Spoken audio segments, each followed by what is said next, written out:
تو فرشتوں نے کہا سبحانک لا علم لنا الا ما علمتنا انک انت العلیم الحکیم. توجہ چاہوں گا، فرشتوں کو حیرت اس بات کی ہے کہ آدم علیہ السلام ہمارے سامنے تیار ہوئے، روح پھونکی گئی اور کسی سے پڑھنے بھی نہیں گئے. ان کو ساری چیزوں کے نام آئے کہاں سے؟ سکھایا کس نے؟ ہم تو زمانے سے رب کا سجدہ کر رہے ہیں، ہمیں ان چیزوں کا نام نہیں معلوم. یہ آدم علیہ السلام کو علم آیا کہاں سے؟ تو پتا چلا نبی کسی انسان سے سیکھنے نہیں جاتے، نبی کو ان کا خدا سکھاتا ہے. سبحان اللہ سبحان اللہ. اور جب وہ سکھاتا ہے تو ٹائم نہیں لیتا، پل کے جھپکتے میں سب کچھ عطا کر دیتا ہے. سبحان اللہ. یہ اس کی شان ہے. اب اس کا تو میرا خیال ہے کہ کوئی انکار نہیں کر سکتا نا. برابری کا دعویٰ کرنے والے جاہلوں سے کہتے ہوئے نظر آتے کسی بھی مرتبہ فکر کے ہوں، یہ جاہل ہے، عالم کے برابر تھوڑی ہو سکتا ہے. قرآن نے کہا یستوی الذین یعلمون والذین لا یعلمون. انسان سے پڑھا ہوا انسان جیسا نہیں ہو سکتا، جاہل جیسا نہیں ہو سکتا. عام انسان سے پڑھا ہوا عالم جاہل انسان کے برابر نہیں ہو سکتا، اور جو خدا سے رسول پڑھا ہو اس کی برابری امتی کر سکتا ہے. کیا تعجب کی، یعنی کہاں کیا پڑھتے ہیں یہ اور کیا پڑھایا جاتا ہے ان کے ادارے میں، یہ سمجھ میں نہیں. جب خود کی بات آتی ہے تو کہتے ہیں یہ جاہل لوگ کیا جانے. عالم کا مقام، عالم کا مرتبہ، واہ، تمہاری بات آئے تو تمہارا مرتبہ جاہل نہیں جانتا. تم پڑھے ہو کسی مولوی صاحب سے اور تمہارا مرتبہ اتنا بڑھ گیا کہ اس مرتبے تک جاہل نہیں پہنچ سکتا، اور نبی خدا سے بڑے ہو، راز بڑے ہو، ان کی تم برابری کی بات کرتے ہو. تو زمین زمین برابر نہیں، جگہ جگہ برابر نہیں، انسان انسان برابر نہیں، پانی پانی برابر نہیں، پانی اور پانی برابر نہیں، ہوا ہوا برابر نہیں. اس کو سمجھ لو اچھی طریقے سے. تو اب کوئی یہ پوچھے کہ حضور صلی اللہ علیہ وسلم کو تو رب قدیم نے انسانوں میں پیدا فرمایا، تو ان کی بھی دو آنکھیں تھیں، ہماری بھی دو آنکھیں ہیں، ان کے بھی دو کان تھے، ہمارے بھی دو کان ہیں. ان کے بھی دو پیر تھے، ہمارے بھی دو پیر ہیں. کسی آدمی اگر کہتا ہے کہ بھئی اس سے تو ہم یہی سمجھتے ہیں کہ معاذ اللہ حضور صلی اللہ علیہ وسلم بھی ہم جیسے تھے. نہیں، اللہ نے انسانوں میں اس لیے بھیجا کہ انسانوں کی ہدایت کا ذریعہ حضور بن کر کے تشریف لائے. وہ انسانوں میں آئے تاکہ انسانوں کو چلنا سکھائیں، انسانوں کو کھانا سکھائیں، انسانوں کو بیٹھنا سکھائیں، انسانوں کو اٹھنا سکھائیں، انسانوں میں رہ کر کے انسانوں کو انسانیت کا سبق سکھائیں. اس لیے انسانوں میں آئے. اور اگر تم یہ کہتے ہو کہ وہ ہم جیسے تھے تو میں آپ کو انسانوں میں حضور کو کیوں بھیجا گیا، یہ بھی وضاحت کر رہا ہوں. سبحان اللہ. اور ایسی وضاحت کروں گا شاید پہلی بار آپ سنیں. سبحان اللہ سبحان اللہ. دیکھیں، حضرت ابراہیم علیہ السلام نمرود کے مقابلے پہ آیا.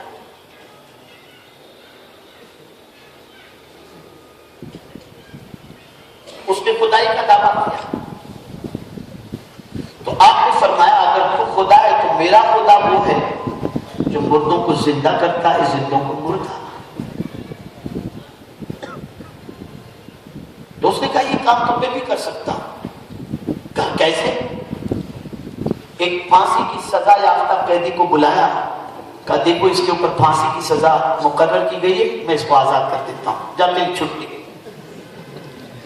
اور جو بے گناہ تھا اس کو بلایا، کہا اس کو پھانسی پہ چڑھا.